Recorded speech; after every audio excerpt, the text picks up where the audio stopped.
নির্বাচনকে সামনে রেখে আন্ডারওয়ার্ল্ডের যারা দেশকে অস্থিতিশীল করার চেষ্টা করবে তাদের বিরুদ্ধে জিরো টলারেন্স নীতি নেওয়া হবে বলে জানিয়েছেন ডিএমপির অতিরিক্ত কমিশনার ডিবি শফিকুল ইসলাম। স্বেচ্ছাসেবক দলের নেতা আজিজুর রহমান মুসাব্বির হত্যার সাথে সরাসরি জড়িত শুটার রহিমকে গ্রেপ্তারের পর প্রেস ব্রিফিংয়ে একথা জানান তিনি। রাজনৈতিক কারণ নয়, কারণ বাজারের চাঁদাবাজি দখলদারিত্বের কারণেই খুন হন মুসাব্বির।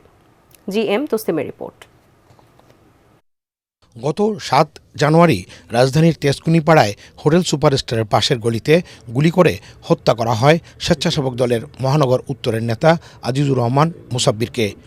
একের পর এক আসামিকে গ্রেপ্তারের পর তদন্তে সামনে আসতে থাকে হত্যার মূল কারণ বাজারে চাঁদাবাজি আর দখলদারিত্ব, যেখানে সক্রিয় ছিল মুসাব্বিরও।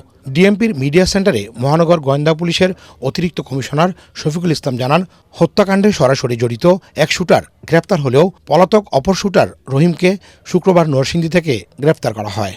চাঁদাবাজি নিয়ন্ত্রণে নিতেই বিদেশে থাকা আন্ডারওয়ার্ল্ডের সন্ত্রাসী দাদা বিনাশের নির্দেশে মুসাব্বিরকে হত্যা করা হয় বলে জানায় ডিবি।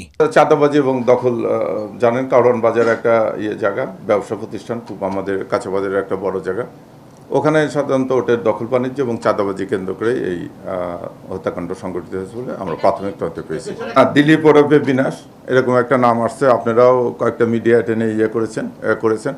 আমরা প্রাথমিকভাবে এটার পেয়েছি, কারণ যে আসামিগুলো ধরা হয়েছে তাদের প্রত্যেকের সঙ্গে, এবং আপনারা জানেন যে আমরা একটা 164 করেছি একজন আসামি, এবং ওদের কথোপকথনে একটা জিনিস উঠে আসছে, এক জায়গায় বলছে যে দাদা আছে, দাদা দেখবে। This is true.